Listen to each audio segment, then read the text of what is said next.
Permission नहीं। अगर कोई कहता है कि मुसलमानों के कुरान में है, देखिए उज़ीन लिल्लज़ीना वजाहिदू फिल्लाहि हक़्क़ जिहादी, अल्लाह के कुरान में है, अल्लाह का फरमान है कि अल्लाह के रास्ते में जिहाद करो, कत्ल करो, जैसा कि जिहाद करने का हक है। गलत तर्जुमा, गलत मतलब बयान करते हैं वो। सहाबाए किराम को अगर लड़ना होता, अल्लाह के नबी अलैहिस्सलातु वस्सलाम अगर तलवार के धार से मुकाबला करते तो 13 साल तक सहाबाए किराम को कितनी तकलीफें दी गई आपको पता है। जब बिलाल हबशी की चीख आप अलैहिस्सलाम के कान में पहुंचती थी, आवाज पहुंचती, तो आप अलैहिस्सलाम कहते कि बिलाल सब्र करो। खब्बाब बिन अरत का दर्द जब पहुंचता था अल्लाह के नबी के पास, तो अल्लाह के नबी यही कहते थे कि सब्र करो। बीबी सुमैया के जिस्म के टुकड़े किए गए, तब भी अल्लाह के नबी ने कहा कि सब्र करो। हजरत जुबैर की आंखें निकाली गई, तब भी अल्लाह के नबी ने कहा कि सब्र करो। हजरत उम्मे अम्मारा को शहीद किया गया, तब भी अल्लाह के नबी ने कहा कि सब्र करो। अल्लाह के नबी अलैहिस्सलातु वस्सलाम ने जुल्म का, तशद्दुद का, तलवार का, तीर का रास्ता नहीं अपनाया। 13 साल के बाद जब आप मदीना गए, तो मदीना में जाने के बाद तब इजाजत दी गई, उज़िन लिल्लज़ीन युक़ातलून बिअन्नहुम ज़ुलिमू,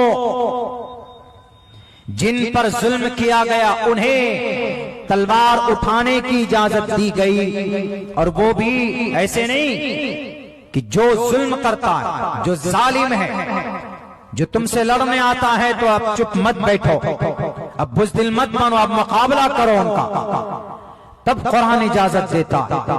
अब लड़ो, अब लड़ना बहादुरी, और ये गलत नहीं है। ऐसा तो वेदों में भी, रुद्रवो गिरीवा अश्रैत पिशाचा अव ब्रह्मा दुवीशो जही तवम तूर्य तरुषतः सत्यम विभाजने, कोई राक्षस तुम्हारे सामने आ जाए तो उसका सर तन से जुदा कर दो। ये पैगाम वेदों में भी, लेकिन नहीं मालूम, पता नहीं क्या लगता है कि बस कुरान करीम के एक आयत पढ़ लेते हैं कि देखिए आपके कुरान में जिहाद है, आपके कुरान में क़िताल है, आपके कुरान में तलवार है, आपके कुरान में तीर है। ये बहुत नजर आता, और उसी को आज में अगर कहीं पर बम फटता है, कहीं पर कुछ होता, उसी से उसको जोड़कर दिखा देते। अगर कोई मुस्लिम नाम का कोई व्यक्ति अगर ऐसा करता है, चाहे वो डॉक्टर हो, चाहे वो प्रोफेसर हो, उसका पर्सनल मामला मैटर होगा, कोई रिवेंज, कोई इंतकाम की आग में सुलग रहा होगा, उसका इस्लाम से कोई ताल्लुक नहीं। इस्लाम किसी डॉक्टर का नाम नहीं, इस्लाम किसी प्रोफेसर को देखकर इस्लाम का मुताला नहीं किया जाएगा। इस्लाम को जानना और समझना है तो कुरान पढ़ा जाएगा, अल्लाह के नबी की हदीस पढ़ी जाएगी, सहाबाए किराम की पूरी जीवनी देखी जाएगी, तभी फैसला होगा कि इस्लाम क्या। आज जनाब बड़ा अफसोस होता है, इसमें हमारे भी लोग बहुत ज्यादा आ जाते हैं सामने। आजकल ये जो दिल्ली के अंदर में बम ब्लास्ट हुआ इसी महीने की किसी तारीख को, बहुत बड़ा दुखद घटना है हमारे मुल्क के लिए।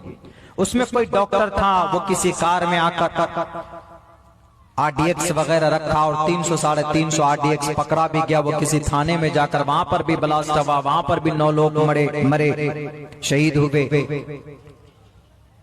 लेकिन अब उसका लिंक जोड़ दिया जाता है इदारों से, तालीमी इदारे से जोड़ दिया जाता।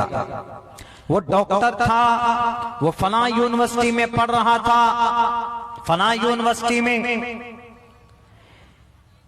मेरा ये दावा नहीं बल्कि मेरा ये चैलेंज है पूरे भारत के सारे एजेंसीज को, क्या आप किसी भी इदारे को आज तक, कोई भी मदरसा, आपके बारसोई बलरामपुर में कितने इदारे, क्या किसी इदारे में या पूरे सीमांचल में, पूरे बिहार में कितने इदारे, किसी भी मदरसे से, किसी भी मदरसे के बारे में आज तक ये आवाज आई कि फलां मदरसे के अंदर